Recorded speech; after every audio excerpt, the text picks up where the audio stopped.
and owner of Fernando Irizarry. We are in a trust right now, Fernando of the family Irizarry, operating under the EIN 926414853 and under the DUNS number 1341900269.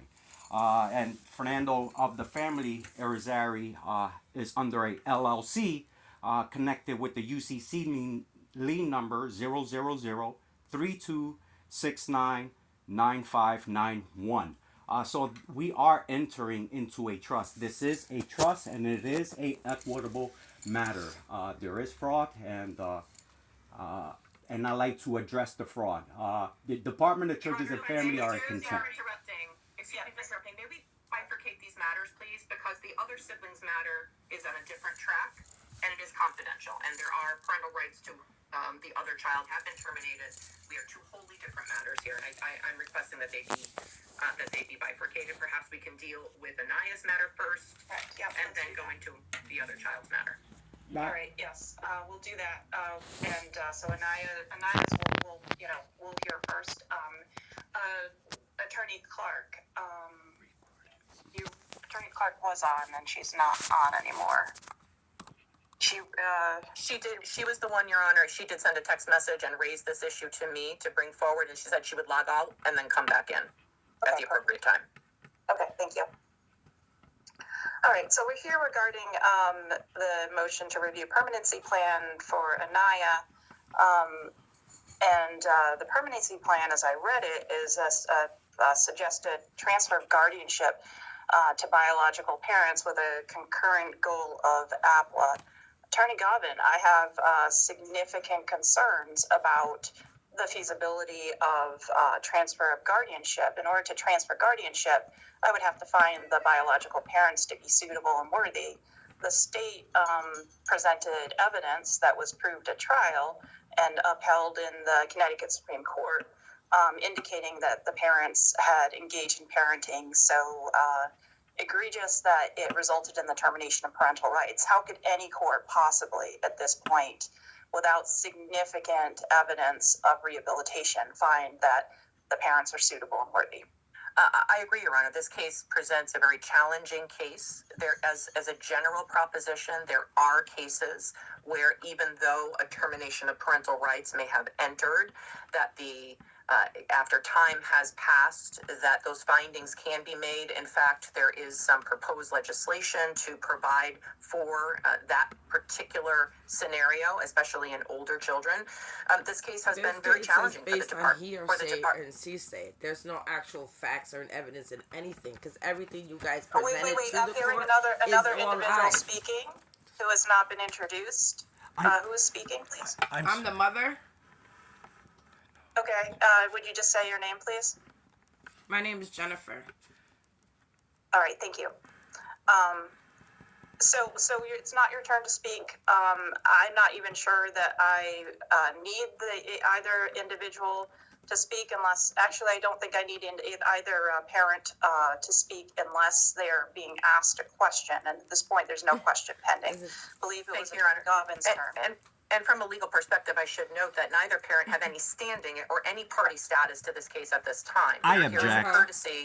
They're here as a courtesy because the department has been incredibly concerned about Anaya not knowing her whereabouts. I object, Your Honor. And so the reason I object, Your Honor, the Department of Churches and Family never gave full and complete disclosure.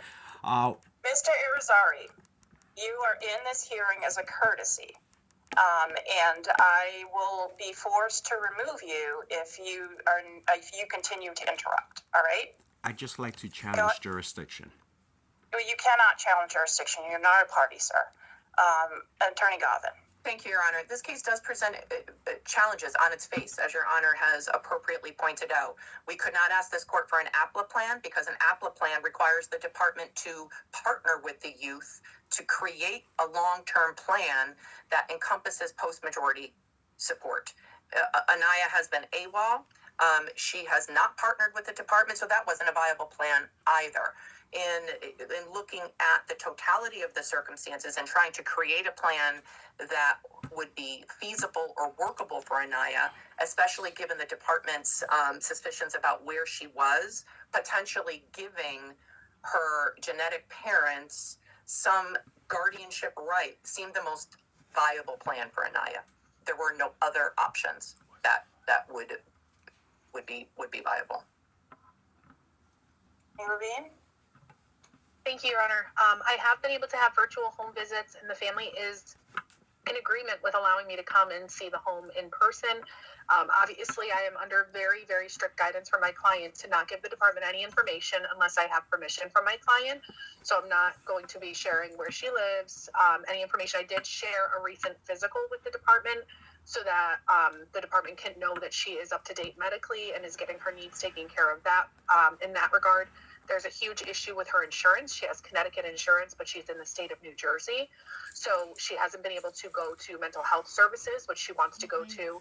There's an issue with her being able to go to school because of the lack of legal guardianship for her parents. She is doing homeschooling, and I have seen the program and gotten information about her school, but it's not, she wants to go to public school. So there's a lot of things that would make this the best plan for her. She agrees with the plan of her parents having guardianship again.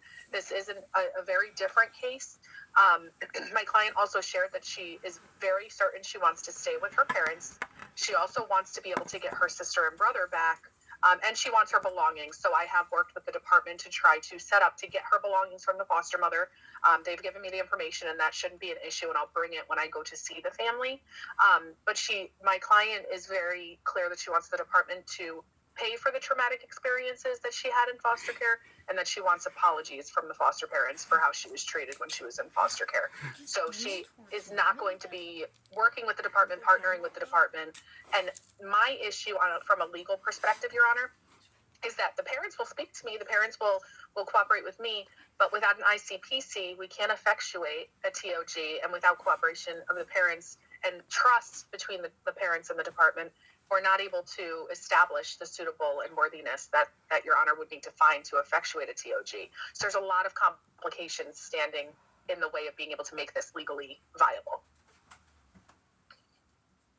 I can't find that it's the plan is in Anaya's best interest. I don't think that a transfer of guardianship to individuals who I have absolutely no information have rehabilitated themselves is in her best interest. So I'm not approving the plan. Okay, so Anaya, they're gonna block you. Will Your Honor be giving the department 30 days to file a new plan?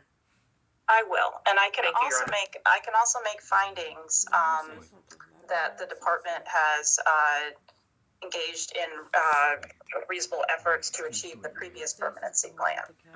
So I can make that finding today, but I cannot find that this current permanency plan is in the best interest of the child. With all due respect, Your Honor, I would like to remain with my family. Understood. I understand that that's your wish. Not to be continually harassed by DCF, and I would like to remain with my family. I am happier understand, here than but I in have order been to in be- DCF's care. I'm sorry, go ahead. I am happier here than I have been in DCF's care, and I would like to remain with my family.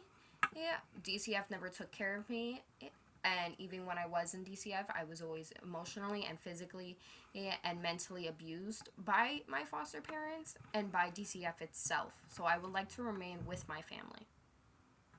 I am finally I happy. understand, I understood that those were your wishes. Absolutely, I understand that, and I do appreciate that those are your wishes. My problem is that in order to approve a plan of transfer of guardianship, I have to find that your parents are suitable and worthy guardians. And given the facts that are before me, from the social study and from the Connecticut Supreme Court decision, I don't think any judge can make that finding.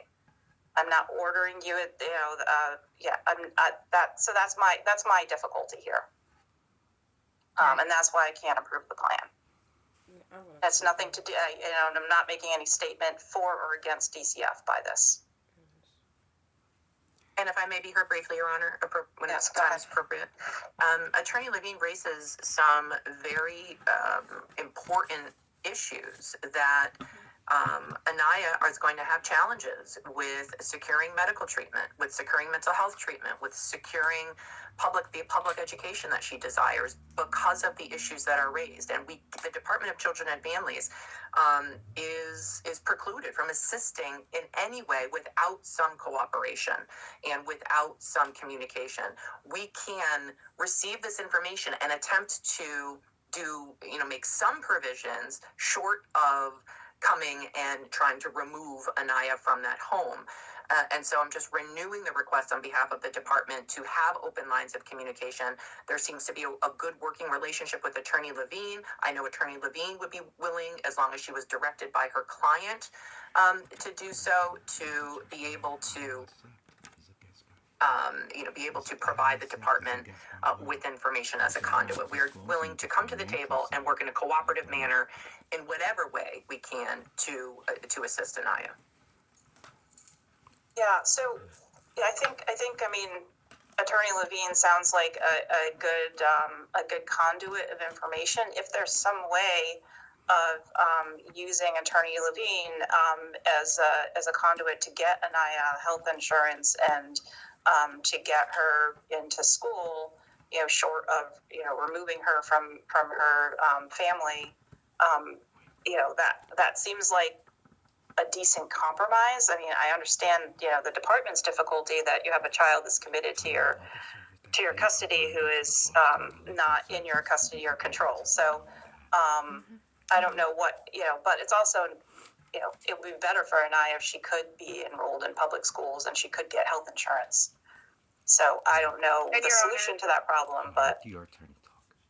And Your Honor, if I may, just with my client on the line, so she's very clear, as long as given her direction, right, with her wishes, I will be I am very willing to be the one that meets with the department, to be the one that provides the department information to protect the family from the issues that they express being fearful of with the department. So I have no problem. I'm sure we would need to get some higher ups involved for me to meet with, to kind of see what I can get for the department, what I can do for the department to try and help alleviate at least the insurance and the school issue, because I know she really wants to be back in public school, and we can't do that without DCF as they're currently the guardians. So I think that we might be able to work together. I just want to be very, very clear. I will not be assisting the department in any way to have my client go back into their care.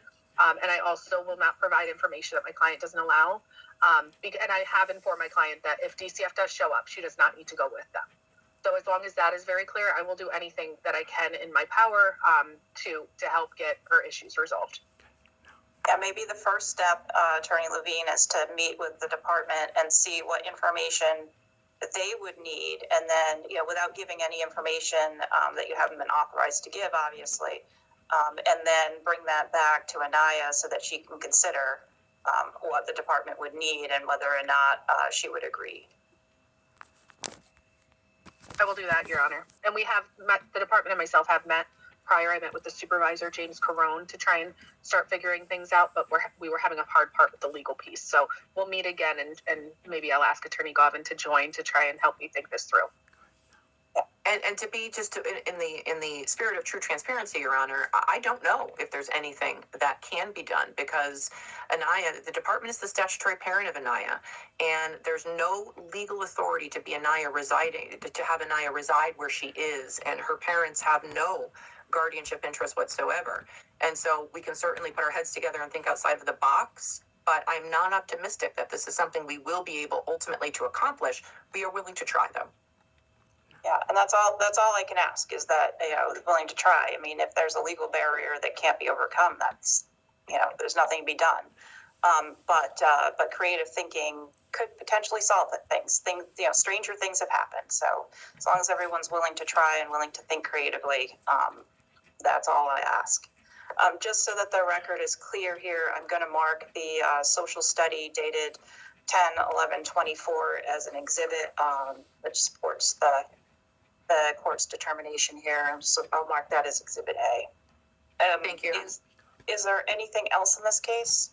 We'll need the docket matter for the new plan, and I think that will generate another hearing. but I would like the future permanency planning dates as well, please.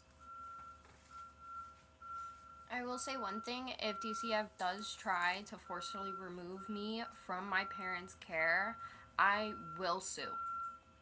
And I will not be going with them. I am not going back to the thing that caused me the most trauma. Let's get the next dates, please. So,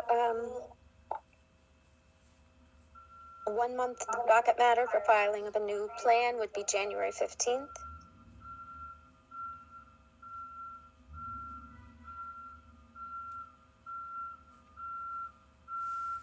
In 1 moment.